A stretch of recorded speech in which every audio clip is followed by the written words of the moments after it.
Condensation creates more warm air, causing a faster rise of the air and wind creation. The Coriolis effect causes the wind to move in a counterclockwise manner, and as the winds become stronger and stronger, they form a tropical storm and then a hurricane. These conditions existed during the violent season of 2005 that favored the creation of hurricanes like Katrina, Rita, and many others. Many believe that since the ocean surface temperatures in the air layer will get warmer with global warming, more tropical storms and severe hurricanes will result, like occurred in 2005. But that is not how carbon dioxide warming happens. Al Gore does have this part of the theory correct. You know it well. The sun's radiation comes in the form of light waves, and that heats up the Earth. And then some of the radiation that is absorbed and warms the Earth is re-radiated back into space in the form of infrared radiation. And some of the outgoing infrared radiation is trapped by this layer of atmosphere and held inside the atmosphere. And that's a good thing because it keeps the temperature of the Earth within certain boundaries, keeps it relatively constant and livable. But the problem is this thin layer of atmosphere is being thickened by all of the global warming pollution that's being put up there. And what that does is it thickens this layer of atmosphere. More of the outgoing infrared is trapped. And so the atmosphere heats up worldwide. That's global warming. That is what should happen if carbon dioxide was really causing global warming. The problem is, that is not what's happening in the real world. Scientists interviewed by Channel 4 in London, England, explain why. If it's greenhouse warming, you get more warming in the middle of the troposphere, the first 10, 12 kilometers of the atmosphere, than you do at the surface. There are good theoretical reasons for that, having to do with how the greenhouse works. All the models, every one of them, calculates that the warming should be faster as you go up from the surface into the atmosphere.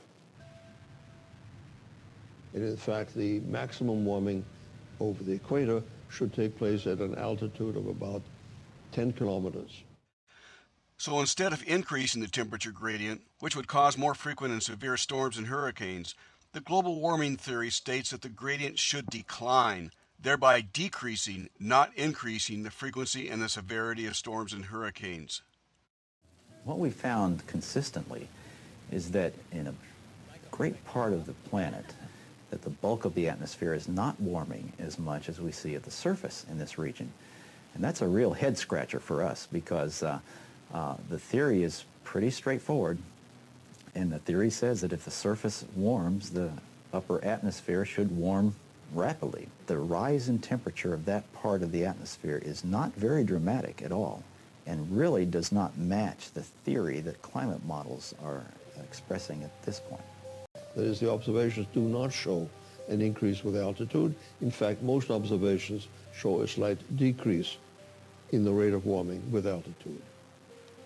So in a sense, you can say that the hypothesis of man-made global warming is falsified by the evidence. Man-caused global warming proponents also claim that because the North Pole is melting, polar bears are threatened with extinction.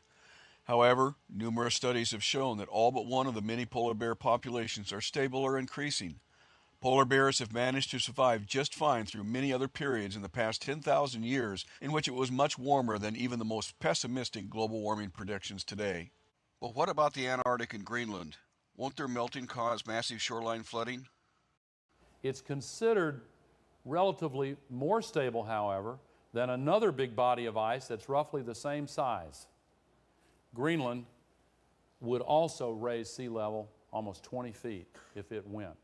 If Greenland broke up and melted, or if half of Greenland and half of West Antarctica broke up and melted, this is what would happen to the sea level in Florida.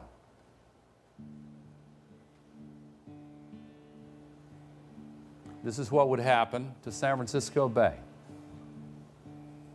A lot of people live in these areas. Even the highly political United Nations IPCC states in their 2007 summary for policymakers that the most that will happen by the 21st century is 59 centimeters or 23 inches. The only possible reason that Al Gore would use such a blatant distortion of truth would be to create a sense of raw fear in the video's viewers. Tragically, the inconvenient truth has been repeatedly shown to thousands of naive elementary and high school students who have little to no basis to judge the merits of what they are watching.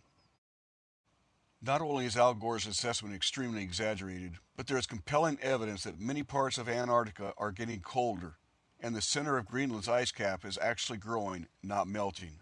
The evidence for Greenland is quite dramatic.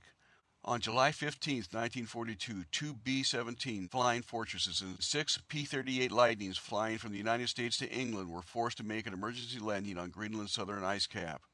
The crew was rescued, but the planes were left on the ice.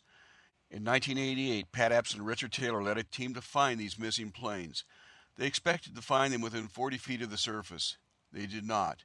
After several years of failure, the planes were finally found in 1992, 1 mile from the landing site and 268 feet below the ice surface. The team used hot water to dig a tunnel down to one of the planes to extract it. Dubbed the Glacier Girl, the plane was restored and is now flying again. The planes did not sink to a depth of 268 feet, nor did the glacier push them down to that depth. If that were the case, the planes would have been ripped apart. Rather, 268 feet of ice accumulated on them from 1941 to 1992.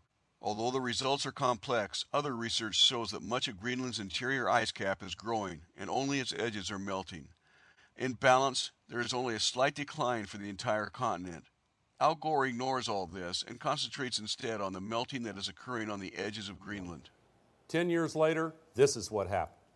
And here's the melting from 2005. Should we be alarmed about this melting? 800 years ago, the Earth was considerably warmer than it is today. The Vikings settled in southern Greenland and prospered in an agrarian culture. That period is known as the medieval optimal or medieval warm period, and the Vikings grew crops where much of the melting is occurring today. By 1400, when the temperature was about what it is today, the climate had become so cold that the Vikings had to abandon many of their settlements. If these same Vikings were here today, they would undoubtedly tell us that this warming is not such a bad thing. When the Vikings were sailing in Arctic waters, and when the Vikings were farming in Greenland in soil that's now permanently frozen, the question is then what caused that warming? It certainly wasn't human-produced CO2.